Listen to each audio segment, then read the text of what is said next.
up some confusion over the new voter ID law. A WFMY News 2 viewer reached out with questions about temporary IDs and if they will be valid in order to cast a ballot.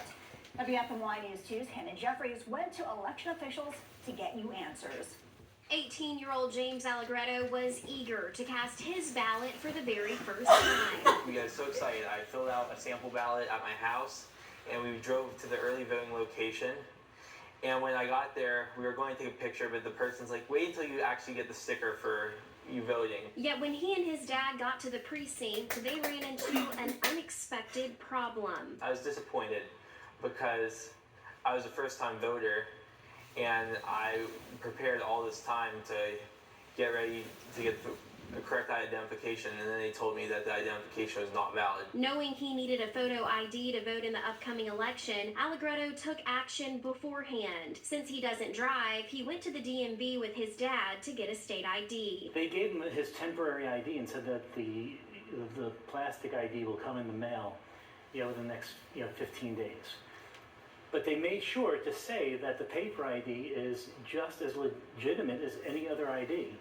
It had the watermark on it. It was an official ID from the state. Allegretto says the poll worker did not accept his temporary state ID. Alamance County Board of Elections Director Don Hurdle says paper copies obtained at the DMV cannot be used as identification to vote. We have been instructed by the state board that the paper driver's license or identification card is not a valid proof of photo ID. But that doesn't mean you can't still cast your ballot. People in this situation can fill out an ID exception form and vote provisionally. They will vote a paper ballot, which again will be submitted to our office, and we research why each person votes a provisional.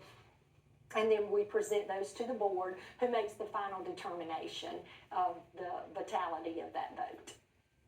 Throughout early voting, Hurdle says for the most part, people are catching on to the new voter ID laws. Keep in mind, though, if you don't have a driver's license, you can also use a state ID, student ID, or passport. There will be ID exception forms at polling locations on Tuesday if you do not have an acceptable ID. Anna, thank you. Another new voting law will also be in place for the March 5th primary.